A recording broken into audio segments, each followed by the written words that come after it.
Sainte Marie, Maman bon Dieu, priez pour nous, Saint Michel, tout bon ange bon Dieu, priez pour nous, Saint Jean-Baptiste et Saint Joseph, priez pour nous, priez pour nous, priez pour nous. Bonjour tous mes frères, sœurs, mauriciennes d'ici et d'ailleurs. Merci encore une fois de nous rejoindre nous dans le programme Un Saint chaque jour.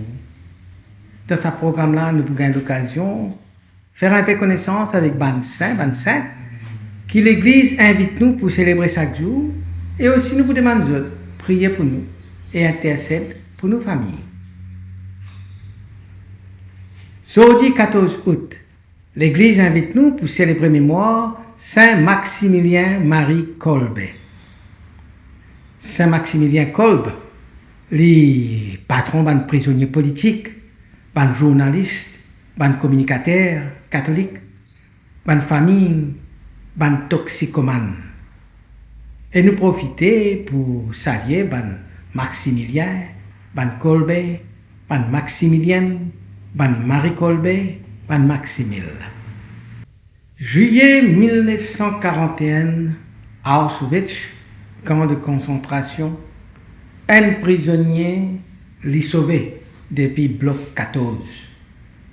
Pour punir, les nazis je choisir 10 hommes au hasard et je condamné à mort de faim dans un bunker.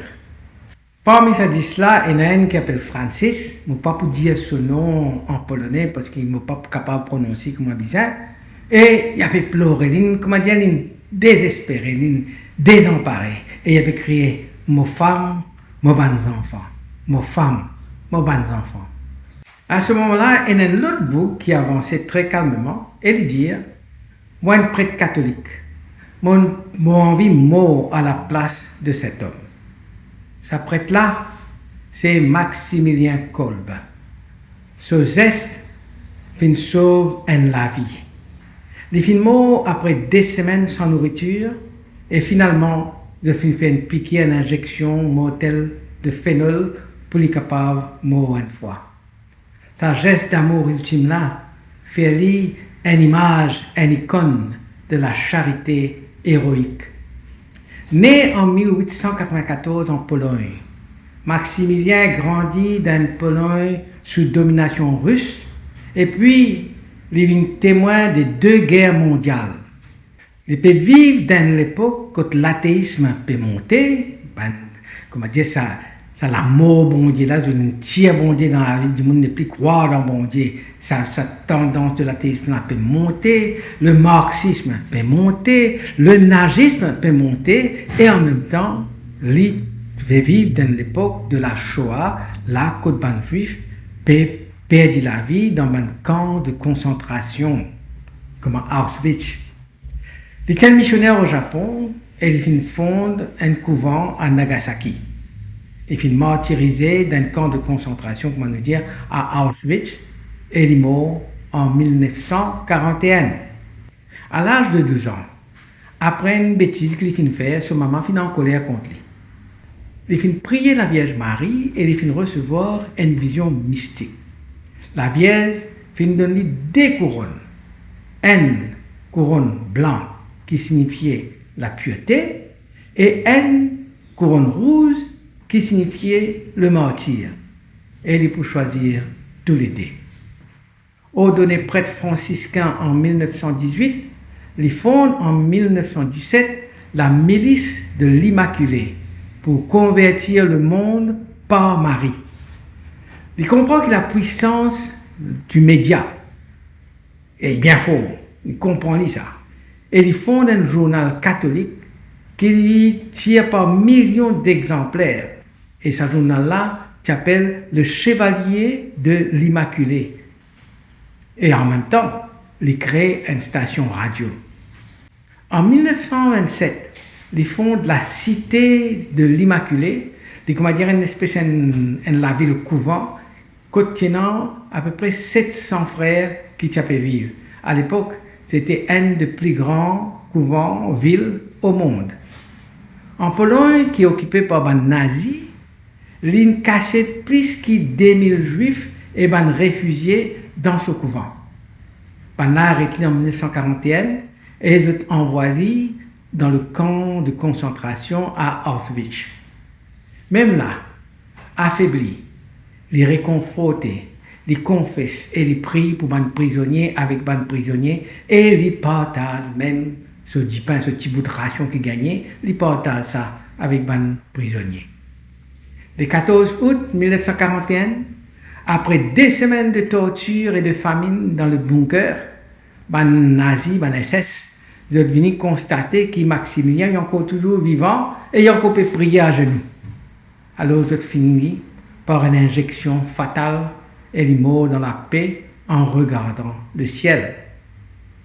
Sa choix volontaire pour donner sur la vie pour un autre là, il reflète pleinement l'évangile ça. Quand Saint Jean, chapitre 15, verset 13, dit « La paix n'a plus grand amour qui quand nous donne la vie pour nos bonnes camarades. » Et dans quelques miracles qui sont attribués à Saint Maximilien Kolbe, et une des fameuses, c'est la guérison de Angela Testoni, une Italienne qui souffrait d'une tuberculose incurable, une maladie qui, à l'époque, du monde tirait douter, par exemple, tirait doute la lèpre, la peste, tuberculose aussi, je tirais doute ça terriblement. Et après avoir prié avec foi et en demandant l'intercession de Maximilien Kolbe, les filles guérit instantanément, sans explication médicale. Ce miracle-là, est fini considéré et reconnaître pour sa béatification en 1971. Ce miracle-là, il manifestait la puissance d'intercession de Saint Maximilien Kolbe, même après son amour. Il montre aussi qu'il a la foi simple et confiante, est capable, ouvert à une grâce inattendue. Dans sa période après la guerre, l'Europe marquée par la souffrance et par la reconstruction, donc ce miracle-là, il percevoir comme un signe d'espérance qui vient d'un homme qui a donné sa vie d'un camp de concentration. Un autre miracle de guérison qui est attribué à Saint Maximilien Kolbe, c'est la guérison de sœur Teresa Kowalska. Teresa, jeune religieuse polonaise, est atteinte avec une forme sévère de typhoïde. Son état peut empirer rapidement et le médecin finit par perdre l'espoir. Alors ce ban sœur, en communauté, finit prier Maximilien Kolbe avec ferveur et contre toute attente, l'élevé est complètement guéri. Et ce miracle-là renforce encore la dimension mariale et communautaire de la spiritualité kolbienne.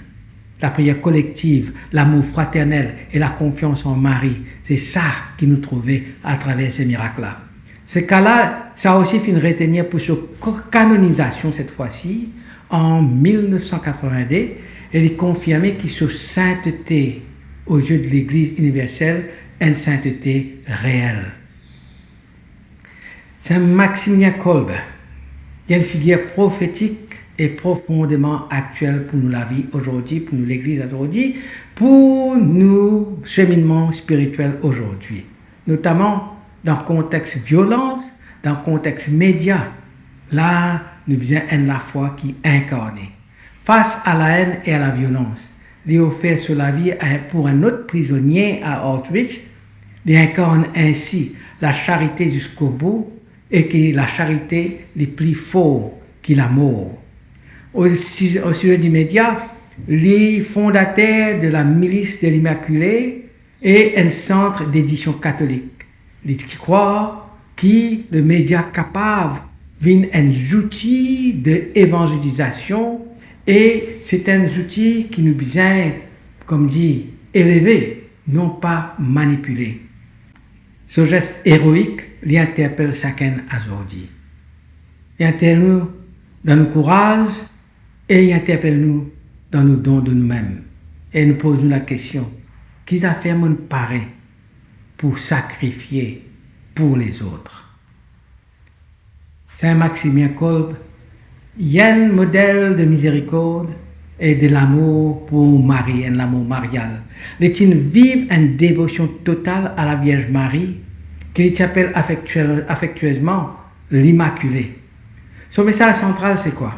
C'est qu'il enseigne nous que l'amour est plus fort que la haine et que la foi est capable de transformer même dans le lieu le plus sombre, parce qu'imaginez-vous un camp de concentration, Auschwitz, plus sombre que ça, qu'on est capable de trouver.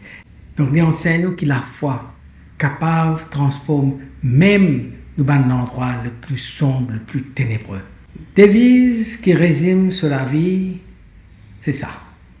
L'amour seul est créateur. Donc, pour lui, l'amour véritable, les construire, les guérir, les sauver. Il trouve dans l'amour la force de Dieu par excellence, la force divine par excellence, qui est capable de renouveler le monde. Il vous dire, ne craignez pas quand la Vierge Marie est avec vous. Et ça tiré de ce lettre qu'il écrit depuis la prison. Une phrase qui exprime sa confiance absolue en Marie, même dans les ténèbres, même dans la souffrance, même dans le plus point sombre de sa vie. Elle est un message de consolation, de foi pour ban qui traverse l'épreuve. Je vous dire aussi, le Christ donne sur la vie pour tous. Moi, mon envie de faire pareil. C'est la réponse qu'il donne à ban nazi, le temps qu'il propose pour mort à la place de sa père de famille qui finit condamné là, Francis. Sa geste là vient vraiment l'emblème du martyr chrétien, un acte d'amour pur et libre. Alors, à nous prier, Saint Maximilien. Toi qui portes la lumière dans ténèbres de cachot, dans ténèbres camps de concentration. Toi qui content jusqu'à donner toute la vie pour un autre, intercède pour nous aujourd'hui. Aide-nous pour choisir l'amour quand la haine peut entourer nous. Aide-nous pour choisir la charité quand l'indifférence peut gagner nous les cœurs. Toi qui es un vrai chevalier de l'Immaculée de la Vierge Marie, fais-nous rentrer dans un mystère de la tendresse maternelle de Marie. Inspire ban journaliste, inspire ban missionnaire, inspire ban prisonnier. Soutiens tout ban qui peut souffrir en silence. Rends-nous capables, à notre tour, pour témoigner par nous la vie, que l'amour est toujours pour triompher. Saint Maximilien Marie Kolbe, martyr de la charité, priez pour nous, priez pour nos familles. Amen. Qui bon Dieu bénisse autres et toujours ban proche. Qui sur l'esprit habite toujours dans eux. Qui les protège autres partout et toujours. Au nom du Père et du Fils et du Saint-Esprit. Amen. Et à demain. Saint-André et Saint-Matthieu, Saint-Jean, Saint-Marc et Saint-Luc. Priez pour nous, priez pour nous, priez pour nous. Sainte Marie-Madeleine et Saint-Étienne, Priez pour nous, Saint-Ignace et Saint-Laurent.